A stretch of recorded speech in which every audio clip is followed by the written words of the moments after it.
coming up. How it bows out. Post Picasso. Of course, I was thinking that, are you right there? And now I'm going to do something different.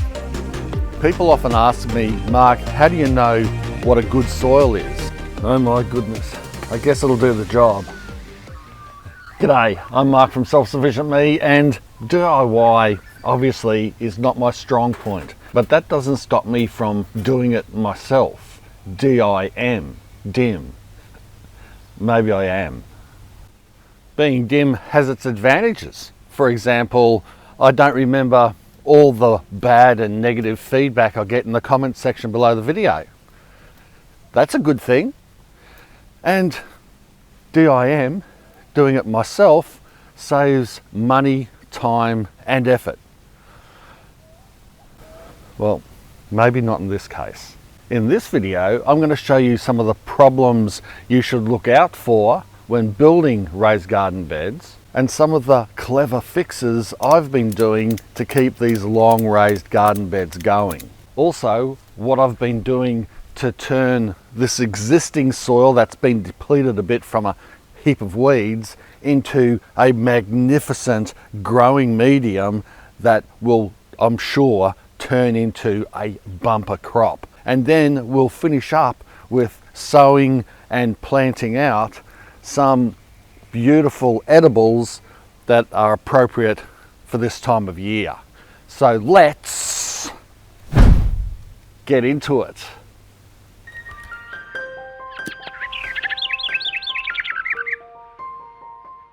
A few weeks ago, if I would have been in here, you wouldn't have been able to see me. It was so overgrown. That's because we've had a really tough time trying to manage the garden with all this inclement weather, the perfect growing conditions for weeds, vines and pests. We're a little bit behind, to say the least, in our new season growing. But even though we're behind, it's not the end of the world, because you can always catch up in gardening. And there are some ways I'm going to show you to cheat as well. And I'll show you that towards the end of the video, what I mean by cheating. But thankfully, our youngest son, Luke, has been able to give me a hand. Luke left school at the end of last year, and now he's studying film at TAFE. And a lot of it is thanks to you guys. I mean it. Thanks to you for supporting my videos and supporting the channel Self-Sufficient Me. He's been able to get into the garden and work part-time when he's not studying to help us out. You might remember not so long ago, I reinforced this side of this gourd tunnel or long raised garden beds with some of these posts. It was mainly on that side because the garden bed was falling over. Our land slopes downwards this way, and because of that, there's a force, of course, pushing down the hill. So my fix was to put in these posts. And so far, it's been doing a great job from stopping that fall from getting worse. But once we got rid of all this foliage that was covering this gourd tunnel, I realized that there were a few extra faults that had appeared. And one of them was this bow out here. You can clearly see it, how it bows out, and that's just because the inner posts, which were made out of wood, it's starting to rot out. And now that this side is well reinforced, well then the force inside is getting pushed out to the weakest point. So what I've had to do is put another post in here at the join between these two pieces of tin, and that's reinforcing that so that it won't fall out. I had already reinforced most of this side with these other posts, and they're doing another job, and that's keeping up this Rio mesh so that obviously you can walk underneath it and you can grow things in it. The dog is going crazy at the moment. She just loves being out in the garden, little Bella. What are you doing? Hey, you having fun? Yeah, get all muddy for mummy. Good one. So where was I? So the Rio mesh, it's strong, but of course when you get gourds and pumpkin vines growing over the top of this, or a whole heap of weeds, it puts a lot of pressure on this mesh, and you need a good strong post to hold it up, and that's where these posts come in as a secondary purpose to hold that up. And I was using PVC pipe.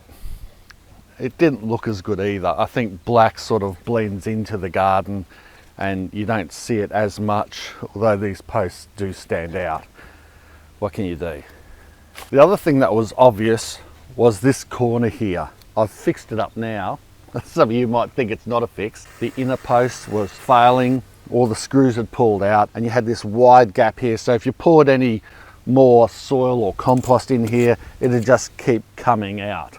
Obviously it needed to be fixed up. So what I did was I thought, well, I'll just put a post in and I'll just pull it over, hammer the post in, and that should push this bit of tin backwards and have that wall fixed up. It didn't quite work out that way. So I decided to get some tin and I wedged in through this post here, and then I thought I'd wrap it around and put a secondary post on this side, and once it was folded over it wasn't going to go anywhere. I also put some galvanized tape here, or banding, so that it would secure it to this metal post and sort of keep it together, and it's worked quite well. Yes, it looks ugly, but if it works, it works. I suppose I better put a caveat in there. Look, I know some of the stuff you're going to see in this video isn't what we would call classic health and safety, so kids, don't try any of this at home.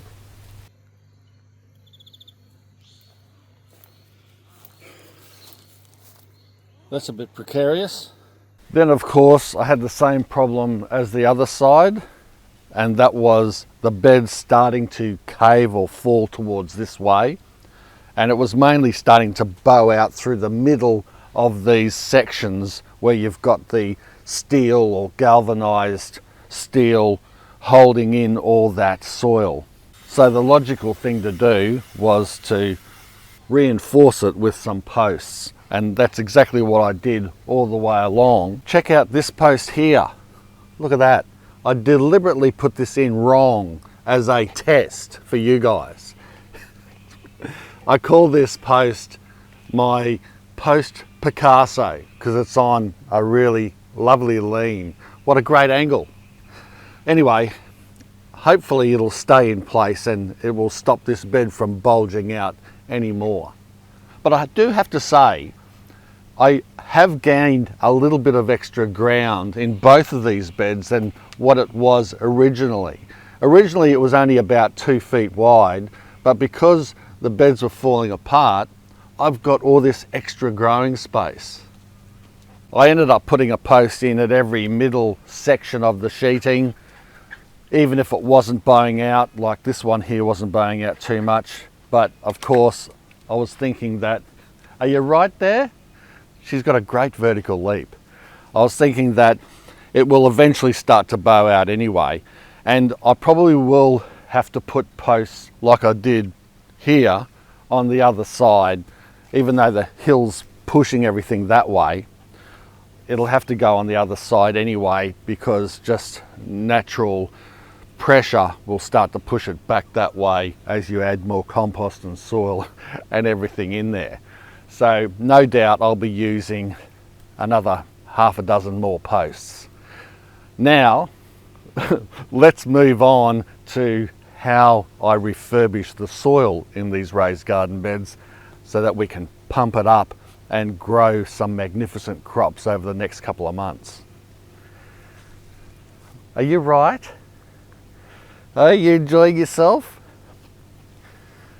I started with some rock minerals. Now, I'm not going to spruik the brand too much today. You might see it and you might want to use it, but I generally like to use products for a bit before I say, hey, you guys should be using this. This is great stuff. It's come to me with big accolades saying that it will do wonders for the garden. People often ask me, Mark, how do you know what a good soil is? If I wanted to top up my garden beds from a commercial soil that you purchase, what do I choose? And I always say, well, you've got to look at several elements. Well, one is to make sure that it really is a mixture of a heap of things, and it has to be organic and inorganic materials. To grow good plants, you need a number of things. It's just like growing a good human.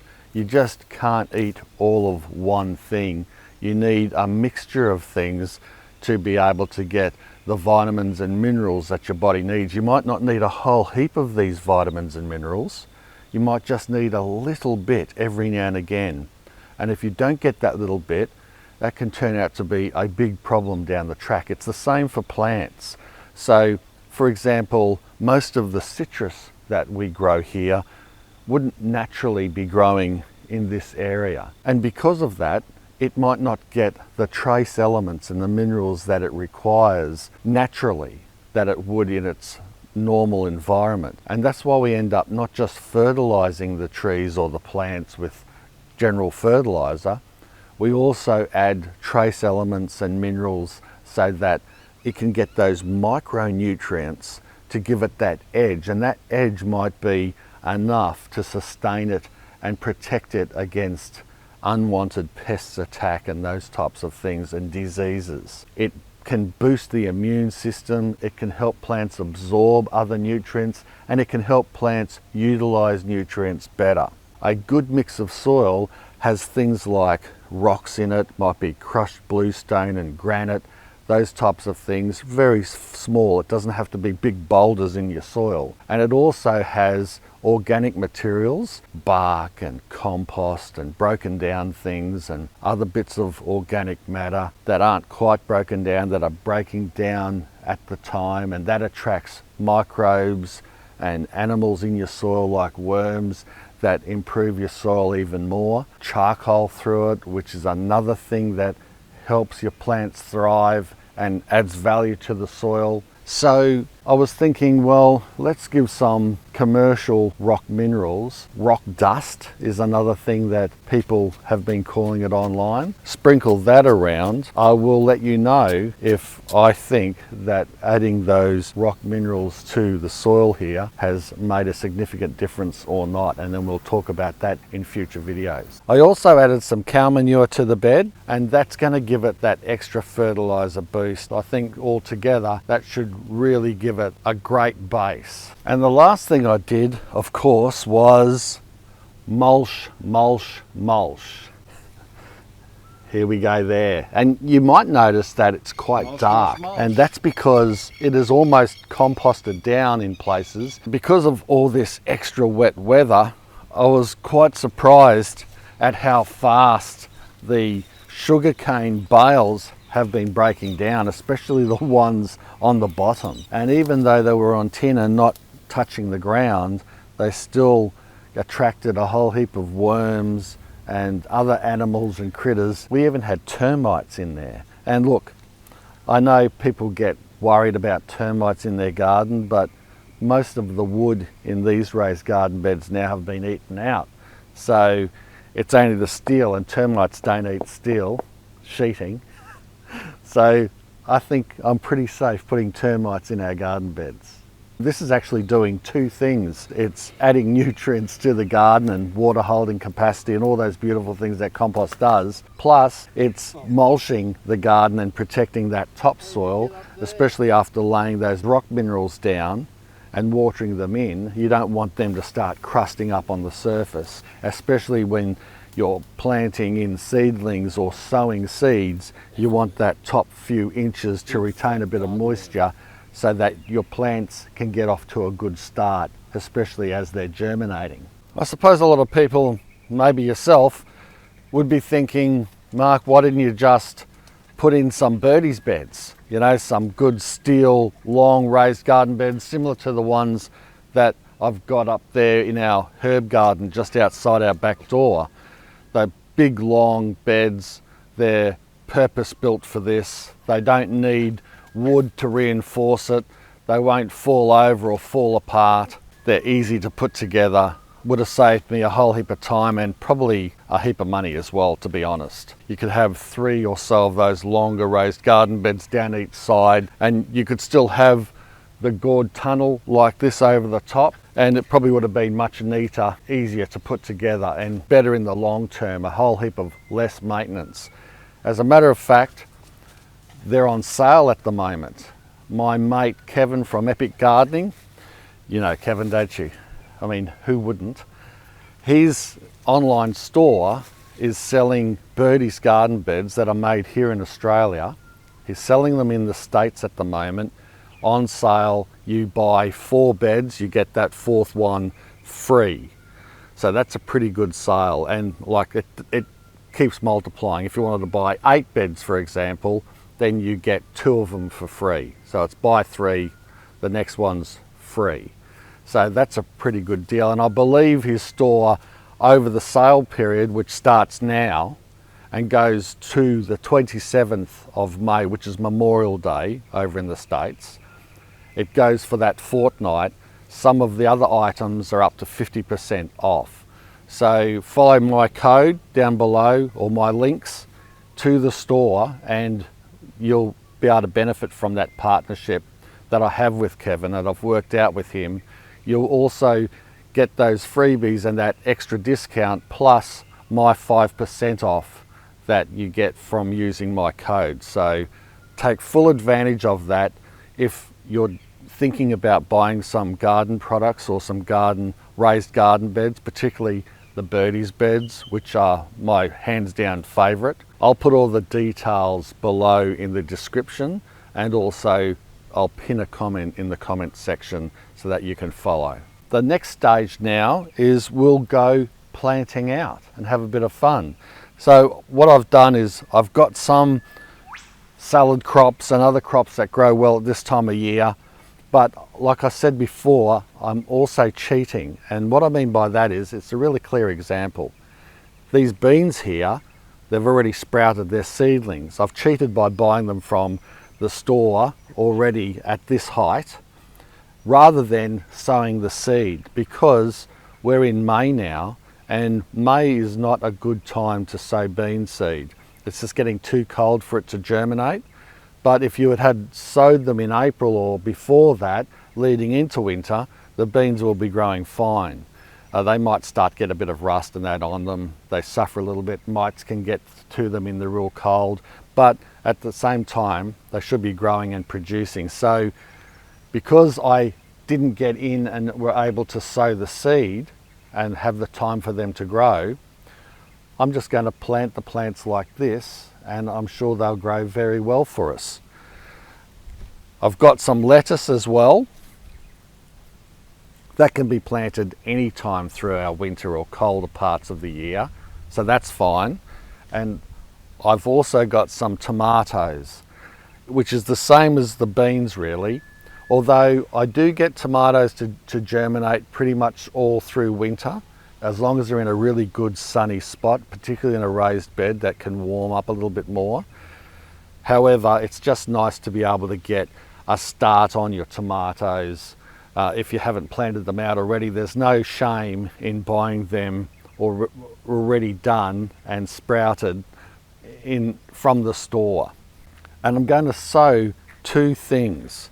A Spanish skyscraper pea, I'm going to sow them down this side of the bed, your left side, my right side, and that'll get most of the sun coming over from the morning. And then I've got also some celery, which I'll sow on this side, and this is called a tall Utah. We love celery. It's a good time of the year to grow it, so we'll see how that goes. I'll start by just making a little trench just along here, so that when they germinate, the peas can just crawl straight up here and get hold of the trellis straight away. All I'm doing is just moving the mulch.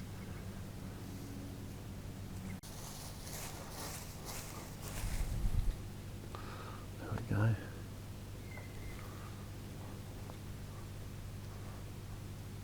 Just a few centimetres apart.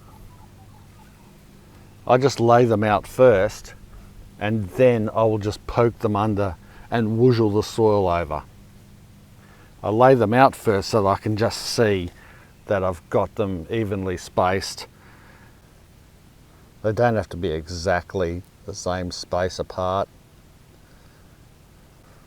And I'm only going to go halfway down this bed. And then all I do is I just use my finger and I just push them down and cover them over. Just a few centimetres under. Yeah, about an inch under. Just like that. There are different ways you can do this. You can have a trench and lay them out and then just fill the trench in. But I just like doing it like this. We've got some nasturtiums coming up here. They'll compete a little bit with the peas. In fact, the flowers will attract the bees and other insects. And that's the peas done. I think on this side here we'll do the celery, and this one's going to be a bit different. This one I'll sprinkle the seed on top, and then I'm going to put a seed raising mix on top of that and pat it down and water it in, because you don't want to plant celery too deep. It's a very small seed, and I find that putting some seed raising mix, a fine mix over the top, is just a better way to help it germinate.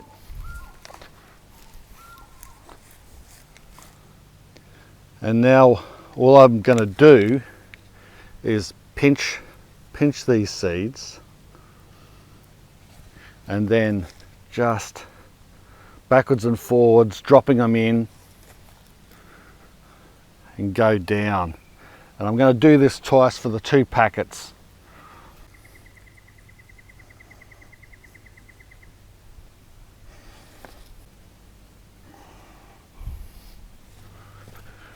This is just a seed and cutting mix. This is what it looks like, nice and fine. And I'm just going to spread that, not liberally, just thinly across the surface. It won't take much. Sprinkling it over the trench. And then I'm just going to pat it down. Pat it down, firm it down.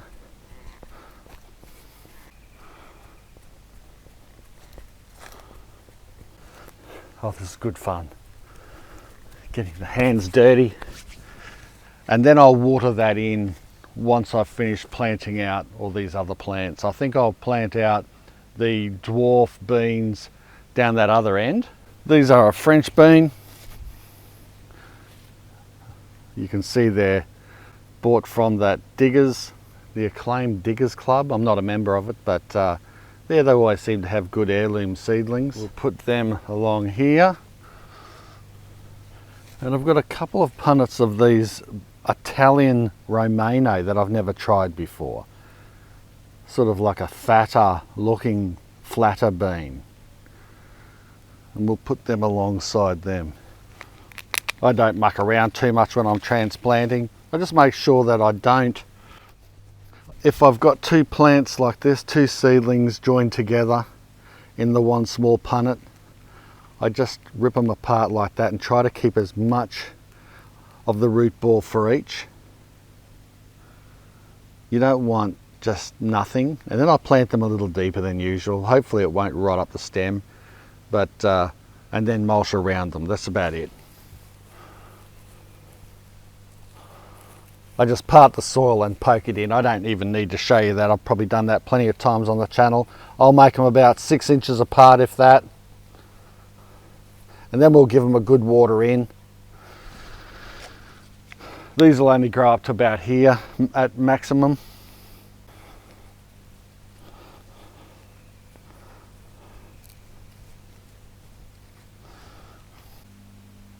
That's the French beans, and now we'll get to these Italian ones.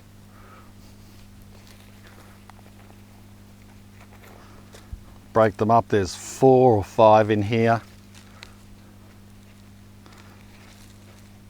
And hopefully this whole wall will be lined with peas and beans in another month.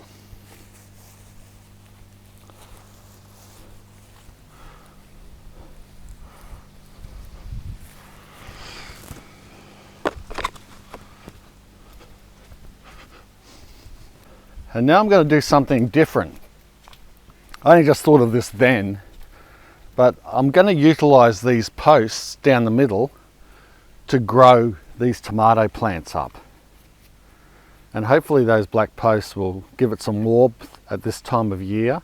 I've got a gross lissy, which is a Australian favourite, pretty easy to grow. And this one's not as easy. It says easy grow here in my cheating punnet, but they're not generally. This is a Rouge de Mamande. It's a beefsteak, which can get a little difficult to grow, but we'll see how they go. And I'll plant them at each post where possible until they're all filled up if I've got too many tomatoes. And they can grow up these posts. I'm going to have to train them up and tie them up, and then they can move out and spread out on top of the trellis. And hopefully the tomatoes will hang down. Well, that's the concept. We'll see how we go. So I'll be training them up and sort of along here and then straight up.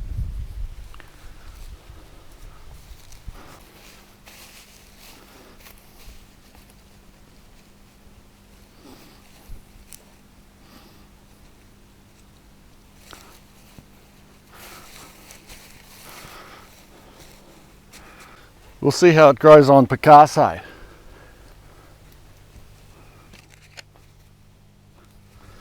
And if it doesn't work too well on the posts, what I can do is I can just string line them straight up to the top of the Rio mesh. This type of structure really does give you a lot of versatility. You can plant climbing plants that go all the way over. You can plant climbing plants that go up a wall. You can plant plants that don't climb in the spaces here. There's lots of things you can do. There's 2 or 3 here. I'll just divide them up. Tomatoes recover pretty quickly. I'll plant this nice big one there. Doesn't matter if you plant them a bit deeper. They should grow better, buried deeper in. And the last thing I'm going to do for now is just plant a little bit of this Italian Lotto mixed lettuce. Just going to plant that along here, just in this gap between the tomatoes and the beans. The lettuce won't mind a little bit of dappled shade from the beans and the peas, so that'll be good. Lettuce recovers pretty well too, as long as you keep it well watered. So if you're dividing these up rather than try to plant them in a clump, they'll grow better for a cut and come again if you break them up. And there's 2 there. Break it up with as much ball as you can, sort of just rip it apart. Don't have to be too ginger with it, as long as you're not breaking it off from the base. And these will go in about 25 centimetres apart. Mixed salads.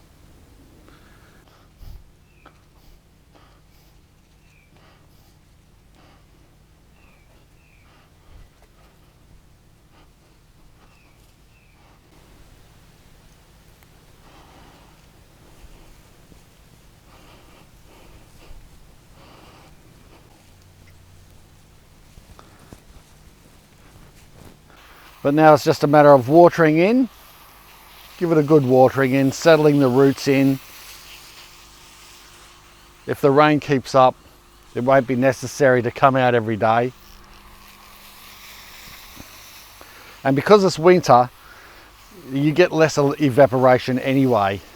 So I generally keep the watering to a minimum, because you can make the mistake, especially if you're used to watering quite a bit in the dry, like if you have a dry summer or a dry period in the subtropics where you've got a lot of harsh sun, you can get used to needing more water. When it comes to winter, you keep that watering routine up and then you end up rotting the roots of your plants. Watering in all these beans and just monitor the plants. That's the best thing you can do, is come out every day, have a look. If you can see if they're suffering, they might need a drink. And as you can see, I've still got plenty of space to grow things in here. I can maybe put some cabbage along this side, more lettuce, other crops, maybe beetroot, sow some more things along this other end, maybe even more peas, a succession crop on this side when that one is about halfway up, so that I've got this succession crop of peas. But yeah, look, overall, is it something you'd do? I mean, I guess after this video, you would make sure that you build something a lot better than I've done. And that's what my DIY projects are usually about. Making sure that you don't make my mistakes and that you get some inspiration to do it yourself, or do it a dim way. But overall, the message is, look, have a go. And of course, if you wanted an easier way to do it yourself, get Birdie's beds for this type of project. It'll save you a ton of time, and they are on sale, like I said, at the moment. Go check out those details below, and remember, you've only got that fortnight to get that deal. There's some really great deals going. This is the time that I support Kevin and Epic Gardening the most over this period, because I just think that it's one of the best sales that they have every year. So if you are in the boat of going to purchase some of this stuff anyway, you might as well go check that out and capitalize on some of those deals. Well, I hope you enjoyed the video. If you did, make sure you give it a big adventurous fixer up thumbs up, share it around, and subscribe if you haven't already. Thanks a lot for watching. Bye for now. Cheers.